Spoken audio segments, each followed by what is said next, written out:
Hello everybody and welcome to the Current Lap YouTube channel, and today I thought while we're in the spring break we should celebrate some of the amazing stuff that has gone on in the Formula E Championship of Season 12. And what an amazing start to the season we've had.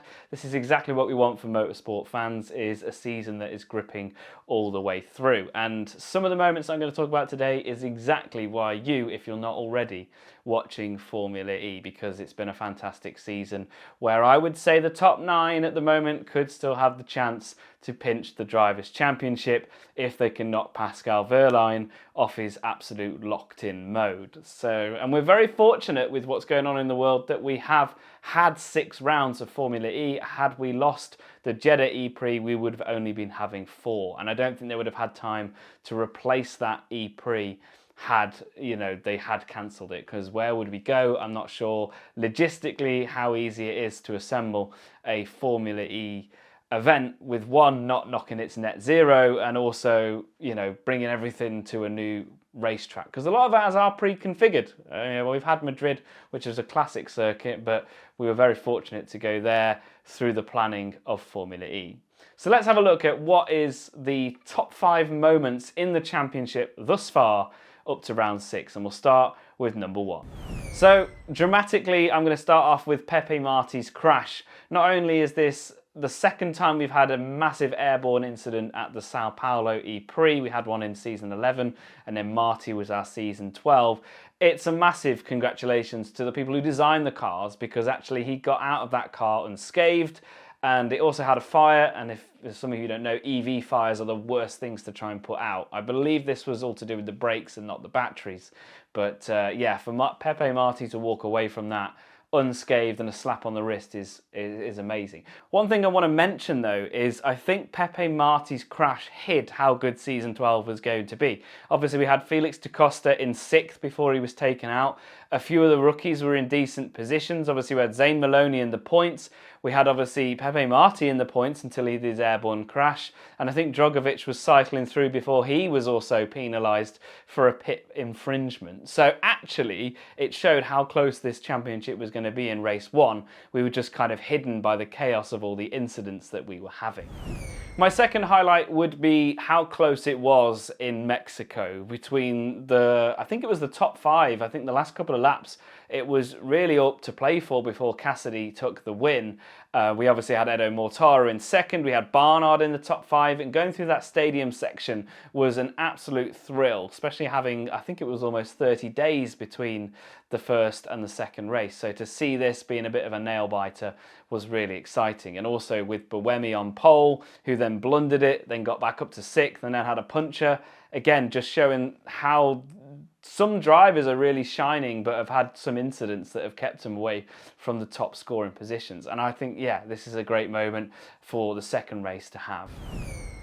The third one is our latest E-Prix, and not only was the Madrid EP fantastic, the attack mode was brilliant, the whole race was fantastic. It was good to see Formula E working on a big circuit, because we normally have smaller circuits that are in street layouts due to the batteries, the regen, and making sure that the fans get a fantastic race. This was a challenge. This was a huge, fast, medium speed, high speed circuit where there isn't a lot of regeneration points, hence why they built the chicane in there to make sure that we could go for at least 20 laps. And we had a 23 lap race, and from hearing what the other guys said who actually went to the race, they said it was a fantastic atmosphere, it's what Formula E needed, and overall it was a great experience. So I think it's something I want to see return, some more classic circuits like that, because it just shows that you can have a really good race. I want a double header, I think, for classic circuits. Let's make the most out of the weekends. I don't know why they don't do it, but obviously we had a great pit boost race, and I wouldn't really mind having 2 pit boost races on circuits that are going to be battery challenging, shall we say. My fourth one is Dan Ticktum's sort of return to form. Unfortunately, he had a bad start to the season, and a lot of the stuff wasn't his fault. So to see him come back and almost end up on the podium in Madrid is something that I think we should celebrate. We've not spoke about him much on the channel due to the start he's had, but to almost be on the podium in Madrid and be pipped by Pascal Wehrlein on the last corner, For Dan it must be really annoying, but do you know what? To see him back up in 4th position, scoring points is just what we want from Tictum. He's in a very, I would say, a decent car, one of the best in the midfields. So to see him fighting for podiums again is fantastic. And in my book, I put on my bingo card that Dan Tictum was going to get a DNF and a win. If you're new to this book, this is our stat tracker and race predictor where you can have your say on the Formula E Championship. And in my bingo card, I said he'd have a DNF. Well, he's had quite a few of those, and a win. So hopefully we will see him maybe winning in Monaco. I have a feeling it's going to be very soon. So I'm excited for Dan, and what a return he has come back to form. And I think that we will see him start pulling some heavy points and hopefully finish maybe top 6. I think that's possible. Can he still win it? It's Formula E, so yes, he can. But the likes of Pascal Wehrlein, Mortara, and Da Costa's form at the moment, it's going to be a challenge. And my 5th one is to talk about the absolute teammates we have at the moment. Obviously, it was quite frosty between Da Costa and Evans at the end of the Madrid E-Prix. We've had Mortara and De Vries almost clashing into each other on the first race. Not that that's a rivalry. There are some very good pairings on the grid.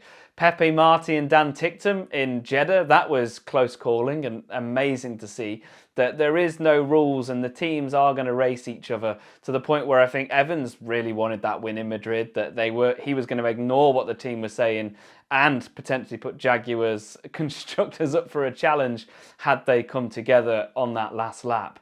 So the only team I think are really being respectful is Porsche. I think Muller and Wehrlein, they have a really good relationship. It seems like that on track, and it's paying off, boys, because look at you. You're at the top of the championship. You're working well as a team. Porsche are going to be happy with that. The constructors is looking good for you. So yeah, I think the absolute teammates we have at the moment is really interesting. I think one extra point to talk about is we've had 5 winners out of 6 races. Obviously, Da Costa's got the 2. I still think we're going to have maybe 8 different winners this season. Monaco's going to throw some stuff out there. The Sanya E-Prix is going to throw some stuff out there. Oliver Rowland hasn't won yet. So, yeah, it's a mega season. I think we're going to have a lot of new drivers in the top 10. I think all the rookies are going to at least score points this season. I think everyone has, actually. So I think, it's going to be one of those where Verne needs to score. Ericsson, I reckon, will get on the podium. I think we're going to see at least a couple of rookies on the podium, even though I think the season's really tight.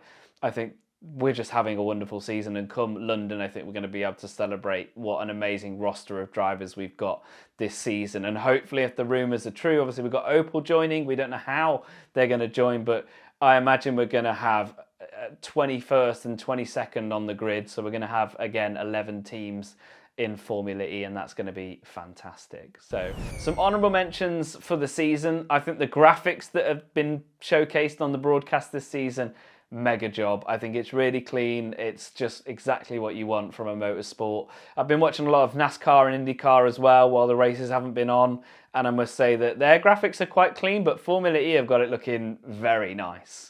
I'd also like to mention some of the liveries we've had. Obviously, we had the Porsche special livery in Mexico. We had the Kiro one last race.